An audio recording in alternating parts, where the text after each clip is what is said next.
மார்கோவும் ஃப்ராகியும் பேசும் மேகத்தின் மாய பயணம். மார்கோ பச்சை புல்வெளியில் மெதுவாக நடந்து கொண்டிருந்தாள். அவளுடன் ஃப்ராகியும் சந்தோஷமாக துள்ளி துள்ளி வந்தான். வானம் பிரகாசமான நீல நிறமாக மென்மையான வெள்ளை மேகங்களால் நிரம்பியிருந்தது. அந்த நேரத்தில் ஒரு மேகம் மெதுவாக கீழே மிதந்து வந்து அவர்களின் முன் நின்றது.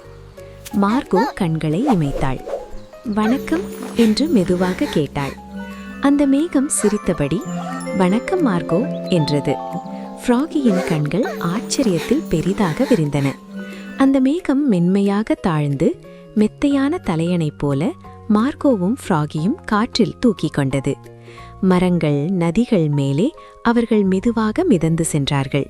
குளிர்ந்த காற்று முகத்தில் பட்டதால் இருவரும் சிரித்து கொண்டே இருந்தார்கள். அந்த மேகம் விளையாட்டாக சுழன்று தாழ்ந்தது. ஃப்ராகி கிச்சு கிச்சு சிரித்தபடி மார்கோவின் கையை இறுக்கமாக பிடித்து கொண்டான். சிறிது நேரத்திற்கு பிறகு அந்த மேகம் மென்மையாக அவர்களை பச்சை புல்வெளியில் இறக்கிவிட்டது. நன்றி என்று புன்னகையுடன் மார்கோ சொன்னாள். அந்த மேகம் கண் சிமிட்டி மீண்டும் வானத்தில் மிதந்து மெதுவாக மறைந்தது. மார்கோ ஃப்ராகியை கட்டிப்பிடித்தாள். அது அருமையான அனுபவம் என்றாள். இருவரும் மேலே வானத்தை பார்த்தபடி புன்னகையுடன் நின்றார்கள்.